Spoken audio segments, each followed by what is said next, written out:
We are passing through this world. We are not of this world. This is why you never fit in or wanted to. There are many roads and paths that people choose to walk in this life. Many people over the course of a lifetime will walk many different roads and try many different paths as they look for success, happiness, and the answer and meaning to the mysteries of this life. Many times the road can be lonely and void of any real friendships or family bonds. This journey can take us to every emotional destination known to mankind. Many times the journey can be tiresome and rough. There are times during this journey that we feel defeated and beaten both physically and mentally. It can be hellish.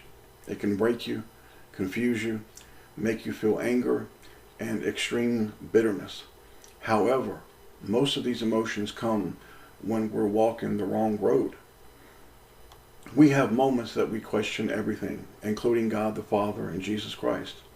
We wonder if we are loved. We endure trials and tribulations that seem to break us. We suffer through heartaches, and sometimes tears roll down our faces. And other days we may clench our fists and grit our teeth during these times at this life. Many times on our journey, we are our own worst enemy. We make decisions that make our journey far harder than it has to be. This happens when we ignore the truth and we start taking exits. People are always looking for shortcuts, loopholes, and they always find detours as they travel. We have orders to walk straight ahead and not exit for any reason. Yet we have all of us, have all taken harmful exits. We always desire to see what is beyond the exits. Sadly, and even painfully, we always end up finding out there is no shortcut, there's no loophole. All exits and detours lead to trouble, and lots of it. We find out the hard way. There is one way and one way only. Consider these powerful words. Psalm 25:10. All the paths of the Lord are mercy and truth unto such as keep his covenant and his testimonies. People follow creation instead of the Creator. We've all heard the saying, the grass is greener on the other side. And what does this mean? Farmers used to complain about their farm animals because even though they had perfectly good green grass, they'd cut their throats on the barbed wire trying to get to the grass on the other side. You see, the devil's children will always try to lure you away from God. Hence, the grass is always greener on the other side of when in reality it's not. Your Father gave you his word, and he made promises. He has never and never will break one of his promises, ever. Numbers 23:19 says, please consider this, how powerful it is. God is not a man that he should lie, neither the Son of Man that he should repent. Hath he said, and shall he not do it? Or hath he spoken, and shall he not make it good? God will never ever break a promise, ever. Matthew chapter 7 says, 13 and 14, enter ye in at the strait gate, for wide is the gate, and broad is the way that leadeth to destruction.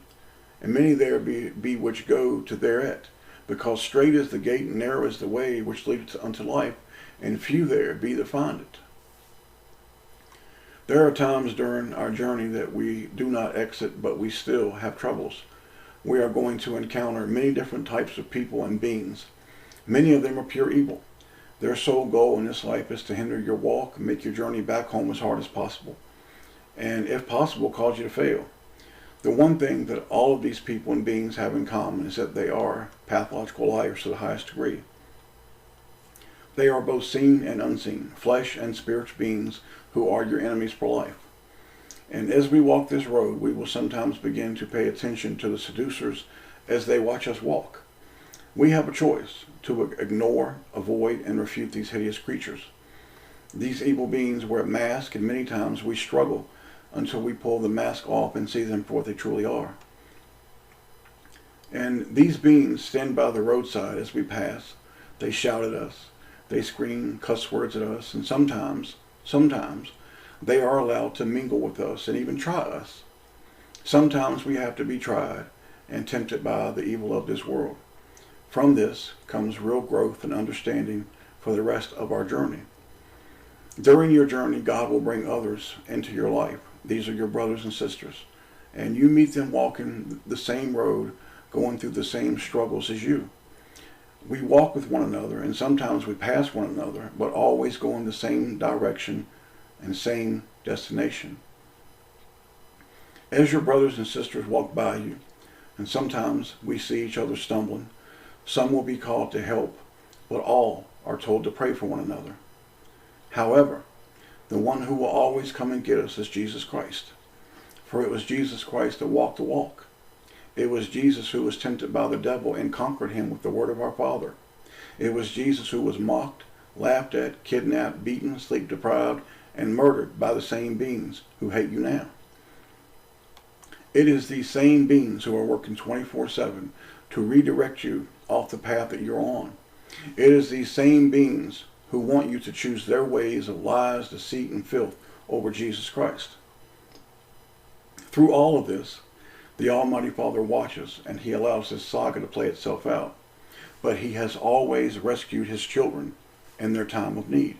How could God be the Most High and Merciful Father if he did not rescue his own children in their time of need?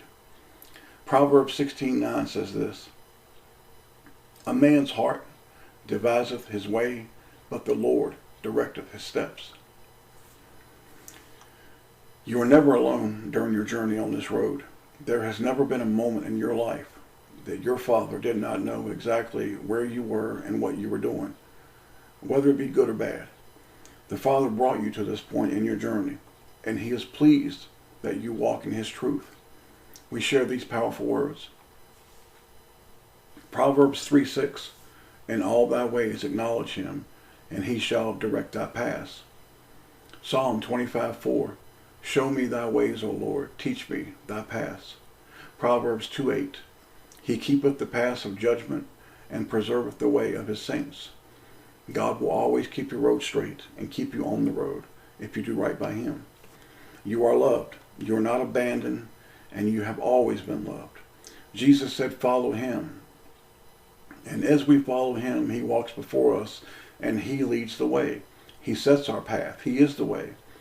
There are rivers to cross, mountains to climb, deserts to walk across, and sometimes thorns and jagged rocks are sometimes under our feet.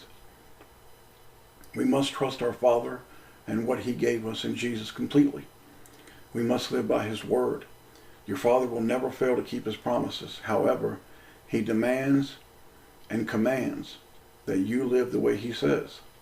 We must have faith and trust in him in all things, and then we can live in spirit. Living in spirit, as Jesus tells us in John 4:23 and 24, is living a higher way of being. It's when you understand this life is fleeting and short, and what's to come is what's really important. Living in spirit is learning and understanding to be good children to your Father. Living in spirit is hating this world and having as little to do with it as possible. As Jesus says in John chapter 10, he calls you by name. God the Father says from beginning to end, if you need me, call out to me and I will help you. For you cannot and will not ever be lost but for so long. This is why we are told to pray. Jesus will not lose one of his own, and Jesus spoke these powerful words. John 10:29. My Father, which gave them me, talking about us because we were given to Jesus Christ. My Father, which gave them me, is greater than all. No man is able to pluck them, talking about us, out of my Father's hand. You see, nobody can remove us from our Father's love, man. Your Father's boss. Your Father did not send you into this world to fail. However, you must understand what success is in the eyes of God. Success is not accomplishments of this world. It's overcoming the temptations and exits of this world. We have what we need to overcome this world. Our Father gave us two mighty and powerful gifts. The first being he gave us the image of himself in Jesus Christ. The second, he gave us his Spirit. See Romans 8:14, where the Father says his children walk with his Spirit, and it leads us. Having our Father's Spirit is flying high above this world in our spirits. We rise above the lies, filth, and deceit of this world. We go higher. We wake up every single day and we strive to be perfect as our Father and King Jesus Christ are. They see us always. They are with us always. We belong to Jesus Christ. We are his inheritance. Our Father is so incredibly loving, so much so that he took a part of himself, created a son, and sent him to you and I and said, follow him. And doing this, when Jesus Christ shed his blood that day, he was saying that everything that we've done can be forgotten. And we've done some bad things. But when you truly tell Jesus, hey, it's me and you forever, your Almighty Father blots out the bad that you've done. Your Father does not see it. It is true that your Father may get angry with you sometimes. And sometimes he will punish you. But he punishes you because he loves you. See Revelation 3:19 through 21, where Jesus Christ says, he punishes those whom he loves. Punishment is correction. And the word correction is putting you back on the correct road. Your Father will never forsake you or leave you. Your Father will not let you endure more than you can handle, even though I know from firsthand experience that it may seem like you could not take any more. And sometimes when we really need it, our Father will take us to the edge of the cliff. And as we think we're going to fall, he grabs us and pulls us back firmly. Walking the road is the ultimate journey, and it comes with the greatest lesson that men and women will ever learn. We cannot make it in this life without our Father, period. And your Father, again, gave you his image in Jesus Christ and said, follow him. Every individual and generation has had something different to overcome, and we are living in some really incredibly evil times. The enemy has always been the same. The instructions have always been the same. The goal has always been the same. Each of us who are of the family of Almighty God has a different journey to take, yet we are all on the same road. And we walk this road together, following Jesus Christ,